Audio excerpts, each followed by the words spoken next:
Olá pessoal, tudo bem com vocês? Vamos ver agora a definição de aceleração, a definição vetorial de aceleração, tá? Vamos iniciar pela aceleração média.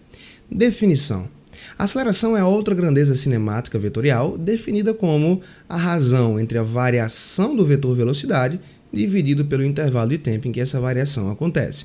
Essa é a definição de aceleração média. Então acompanha a figura aqui comigo, olha só.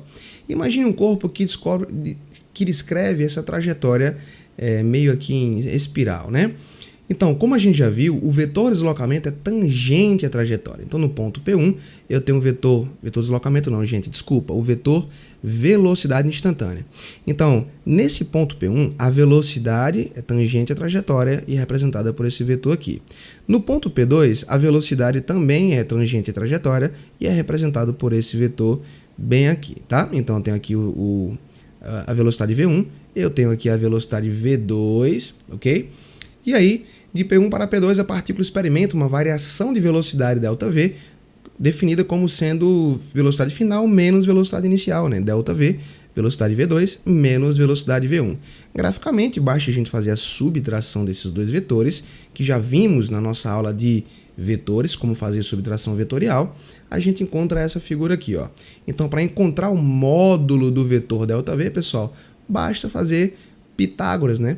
Sabendo aqui o valor de V1 e o valor de V2, a gente encontra o módulo dessa variação de velocidade, jogamos aqui e encontramos o valor da aceleração média, tudo bem? A aceleração em movimentos curvilíneos é importante você se concentrar agora, porque essa parte do assunto é questãozinha carimbada na prova do Enem, já apareceu várias vezes aí pra gente. Então vamos lá. Imagine que a gente tem aqui um avião e esse avião percorre essa trajetória curvilínea, como você pode ter acompanhado aqui. A gente precisa definir nesse momento dois eixos muito importantes que acontecem, que a gente pode identificar em trajetórias curvilíneas. O primeiro eixo, pessoal, é chamado de eixo normal. É um eixo que forma 90 graus com a trajetória. Olha só. Tudo que envolve normal em física significa 90 graus. Então aqui eu tenho a trajetória, eu passo um eixo que cruza essa trajetória formando um ângulo de 90 graus com ela, ok? Esse é o primeiro eixo importante. O segundo eixo importante é chamado de eixo tangente, ou tangencial, que é um eixo que tangencia a trajetória. Ele toca apenas em um ponto da trajetória. Sabendo desses dois eixos que são extremamente importantes para a gente estudar os movimentos curvilíneos, a gente vai definir agora duas acelerações que também são muito importantes. Olha só, primeira aceleração, primeiro vetor aceleração é o vetor aceleração tangencial, que se encontra no eixo tangente à trajetória. A segunda aceleração é a aceleração que está no eixo normal. Essa aceleração, ela é muito conhecida de vocês, é chamada de aceleração centrípeta. Olha que maravilha, porque ela aponta para o centro dessa trajetória curvilínea aqui, tá? Então ela aponta bem para o centro da trajetória, portanto essa aceleração é chamada de aceleração centrípeta, ok?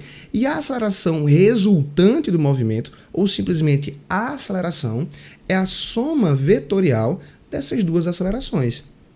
A aceleração tangencial e a aceleração centrípeta. Então encontramos aqui em verde a aceleração resultante do movimento do avião. Vamos definir agora essas duas acelerações. Olha só. A aceleração tangencial. Profinho, o que é uma aceleração tangencial? Pessoal, a aceleração tangencial é a aceleração que mede a variação da rapidez do avião. Ou seja, se o avião estiver mudando a sua velocidade, o módulo de sua velocidade, né, se ele estiver ficando cada vez mais rápido ou cada vez mais devagar, a gente tem a aceleração tangencial, né, definida como sendo a variação da velocidade, né, do módulo da velocidade, pelo intervalo de tempo em que essa variação acontece. Então, é a aceleração que a gente está acostumada a escutar, né, a trabalhar. É a variação do módulo da velocidade pelo intervalo de tempo.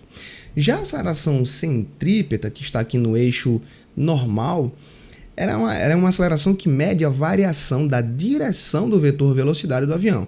Então, toda vez, pessoal, que algum corpo estiver fazendo curva, tá? O vetor aceleração, o vetor velocidade muda de direção, né? Porque ele é tangente à trajetória. Então, ora o vetor velocidade está para cá, ora o vetor velocidade está para cá, ora ele está aqui para baixo. Então, se a direção do vetor velocidade varia, a gente tem a aceleração centrípeta, que é a aceleração responsável por medir a variação da direção, tá?